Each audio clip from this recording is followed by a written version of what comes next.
Hello, I'm Dr. Terry James Gingrass, and this is Dr. G's ADHD Chat. This is a show trying to make the world safe for ADHDers. I am a clinical psychologist. I've been in private practice for decades, well, multiple decades. Anyway, and I have two ADHD kids, and I have married myself into a whole family full of ADHD folks. And I try to give you guys some information that's useful. Okay. I mean, I'm not going to come in and give you this is the 5-step thing method for getting rid of temper tantrums or any of that sort of thing. But I will try to get stuff that's more strategic in the sense of big picture stuff so you can customize it yourself.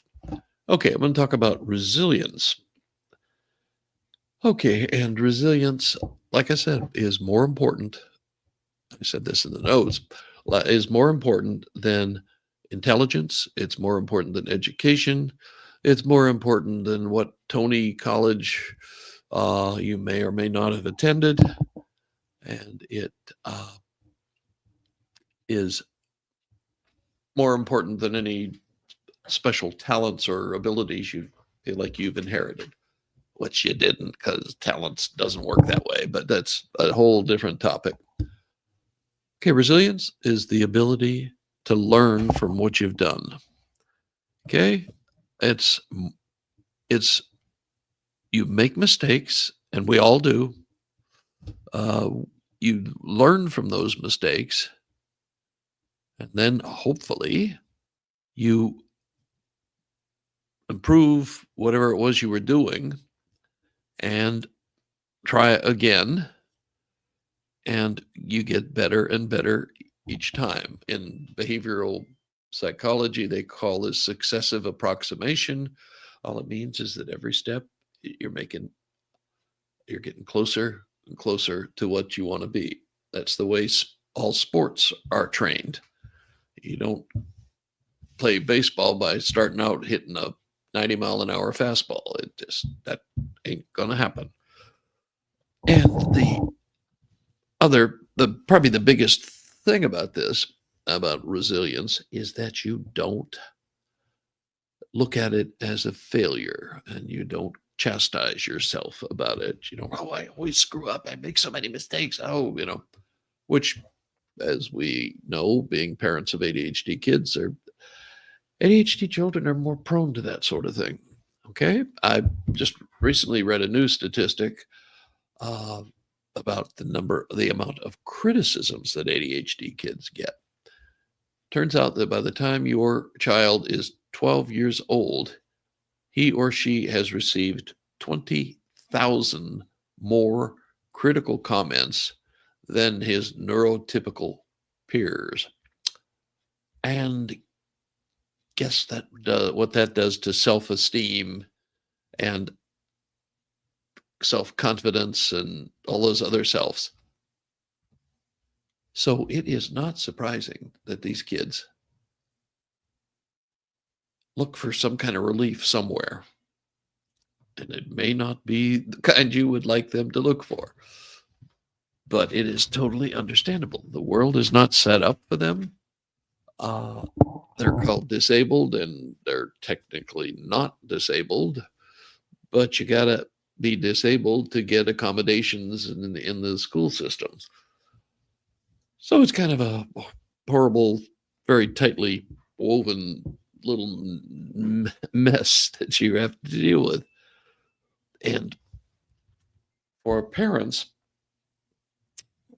the big thing you've got to do is try to have the approach of, okay, you tried this, it didn't work out very well. What can we learn from this, and how do we make it better? Okay. And I know that sounds like you're just singing in the rain, but it's very important. You can't be, why do you always do, that kind of criticism is not going to be helpful, and it's going to get you lots of problems later on. Okay. If you've got a kid who gets 20,000 more critical comments than his peers. He's got to deal with that. He's got to figure out some way to deal with that. And it's not easy to figure that out. That's why it's important to look for areas where they excel or where they're more interested. Like what's his name? The swimmer Phillips, I think is his last name. He's ADHD. He's bad ADHD. He was having a horrible time in school. Fortunately, his mother was a principal in the school system, and she recognized that she had to find something that he could excel at. And as we know, he became quite a good swimmer. He won more Olympic medals, I believe, than any other competitive swimmer ever has. Don't know that for a fact because I'm not a big follower of Olympic swimming, but he's was it Mark Phillips? I can't remember. Anyway, that's not the point. The point is his mom got him going in terms of athletics. And but another couple of moms I know of, one got her child playing the piano, and now he makes a living writing jingles for an advertising agency. Hey, whatever. If it works, do it. But it's important to not be. The problem you have as a parent is we've all got assumptions and we've all got belief systems and we've all got dreams for our children. And some of them, frankly, aren't terribly realistic. Okay. And some of them are old-fashioned, old way, the way things used to be. When I was a kid, what you did was you went to school, you studied hard, you got good grades. If you got good grades, you got into a good college. If you graduate from that good college, you get a good job, you stay with that job for 25, 30 years, you get a gold watch and a pension. That's the way it used to be way back when. Nowadays, ain't that way anymore. And if you're preparing yourself for the 1960s, that's not a good thing. Okay. And you've got to figure that out as a parent, that preparing this child the way I was prepared, even, or not me personally, the way you were prepared is not going to be effective. I mean, everything is changing so fast that it's hard to keep up. But there are lots of things that no longer matter very much. Getting into an exclusive, expensive, very expensive college is not that big a deal anymore. Anybody with a computer can sign up for an online school and get a master's degree, and I think some of them are even offering PhDs. And companies are accepting those degrees, and so it doesn't really matter where you went to school. It just doesn't matter that much. Whether their football team is competitive or not might be a big deal, but it doesn't really have much to do with the average student's life after college. So when we talk about resilience, one of the things I'm going to go through this kind of fast, because there is one way of looking at resilience that's 7 characteristics, and I'm just going to go through these real fast. Competence, first of all, was if Mr. Phillips hadn't worked hard in the pool and gotten his strokes down and stuff, it wouldn't have mattered that he wanted to be an athlete. So you've got to have the skill. You got to develop the skill.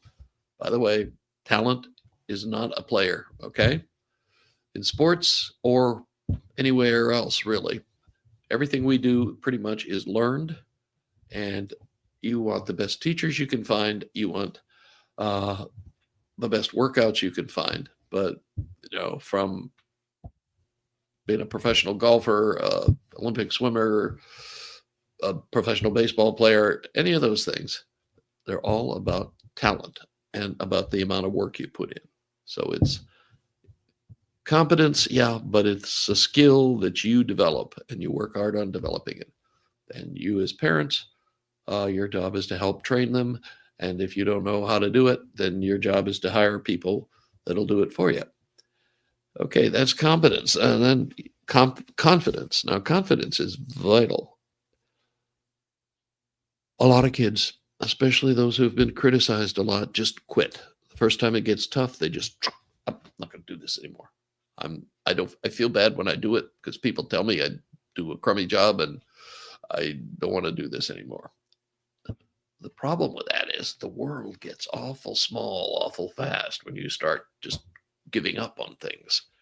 So you've got to believe in your abilities. And the way you believe in your abilities is you have somebody praising your progress, noticing your progress and praising it. And I'm not saying you have to be able to hit a 90-mile-an-hour fastball. Big on 90-mile-an-hour fastballs today for some reason. But if you can hit a lob pitch, hey, great. Well, now we'll get it a little faster and a little faster and a little faster, and we'll build up to it. Like I said, successive approximation. Okay, and then connection, competition, confidence, connection. That is, you need a community around you that's supportive. And, you've got to find a community, your local Chad outfit or wherever, other people who are going through the same stuff you're going through. You need support. The kids need support. And you don't, I mean, it'd be nice if everybody's family were supportive, but a lot of families aren't very supportive, especially of ADHD kids.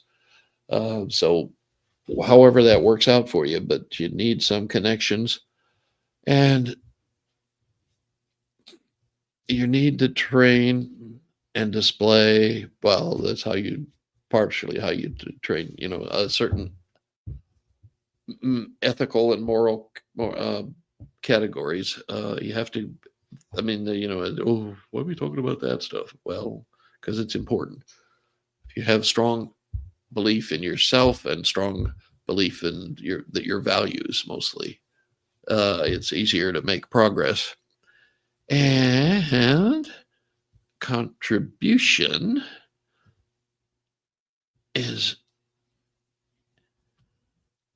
inputting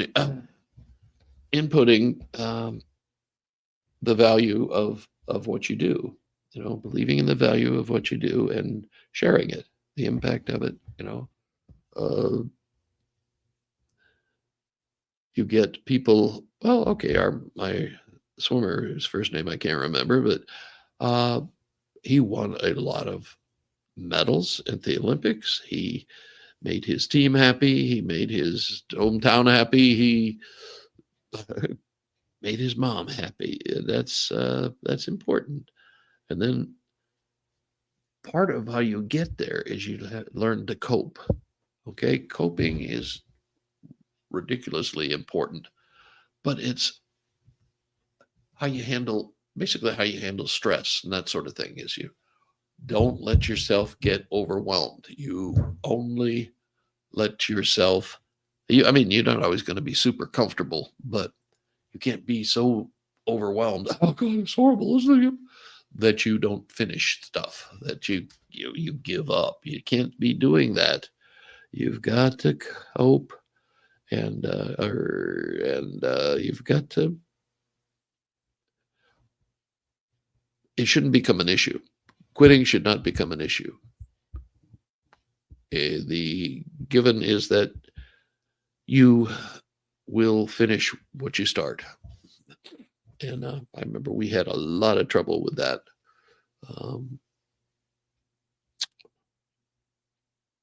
With my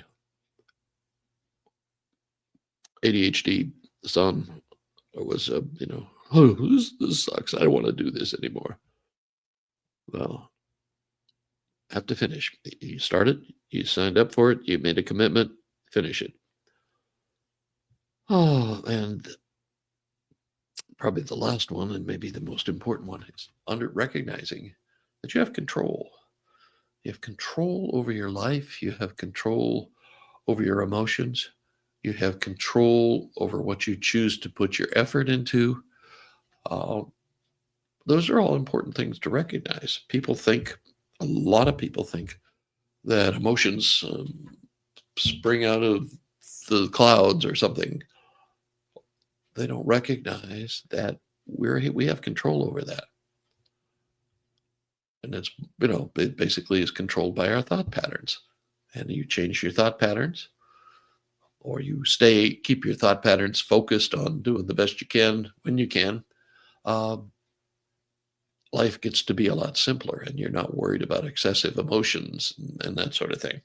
And it's important to make sure that you're teaching your kids the same thing, that everything in life is controllable. I can learn to do almost anything. Uh, Maybe I can't learn computers, but but I know I could if I applied myself more. So, I mean, that's the basic. They have to have the confidence that they can learn and they can progress, and they can reach competency, that they can reach a level that's important or practiced and important enough that they will uh, be able to use that skill, that ability in their lives. I mean, this is for learning. This is a brave new world. You've got, like your school system. Use the stuff in Khan Academy. I mean, that is truly amazing to me that stuff is available. And if you um, don't like the idea of going to college, well, pick some other thing. You can go, like I say, you can go online and get a degree in almost anything. And it's a lot, in my way of looking at it, it's a lot easier to do it that way than it is, having to apply to a school and then go to the school and move into the dorm. And of course, that was kind of fun, but the world has changed and it's continuing to change. It's changed so fast. It's almost impossible to believe. The rise of the internet, oh my Lord, how fast has that come? I mean, when I was a grad student, and that was a lot closer ago than when I was an undergrad, but when I was a graduate student getting a PhD in clinical psychology, I had to do hours and hours and hours of research in the library, physically turning paper pages, and there was no grand organization scheme or anything. It was, just hours and hours of, frankly, very boring, not very enlightening sort of work. Nowadays, you go there. I mean, you don't even have to go to the library. It's all online. You can get everything you can find in the library is online. Every college has an online program, and I don't think any kids get through college anymore without taking some courses online. In my When I was going to college, you had to physically wait in line to see if you could get the course you wanted. And a lot of times, by the time you got to the head of the line, the course was gone. It was filled up, and they weren't going to open up anymore. So it is not,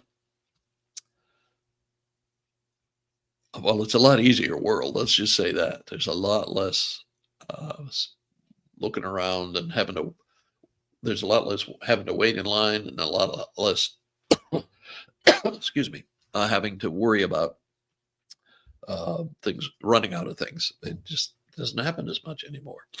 And of course, the other side of that is if everybody's online, why are these colleges building all these gigantic buildings? I don't know. It doesn't make a lot of sense to me. But for your kid and for yourself, I mean, these things apply to you as well. And especially if you're the ADHD parent, excuse me, you likely went through a hellish time in school, particularly. Um, and so you need to encourage yourself to be more resilient, to use some of the patience that's implied in what I've been saying today to yourself. Okay? Be good to yourself. It makes it easier to be good to other people. So, I am Dr. Terry James Gingras. This is Dr. G's ADHD Chat. It is a show designed, hopefully, to make the world safer for ADHD people. And we will catch you on the next show. My website is terrygingrassphd.com. And I have places to sign up for coaching and books and a couple of other things. And I also, the show comes out on YouTube. It comes out as a podcast on Apple and Spotify, and it comes out on Facebook. And I try to be helpful without being, well, I think sometimes these kind of shows spend too much time doing specific tactics that you use for a specific situation. And I think it's better to look at the broader picture, and you can design your own procedures from that. Okay, and if you have any questions or any topics you'd like me to cover, any of that sort of thing, give me a buzz, give me a email, and we'll try to help you out. Okay, catch you next time.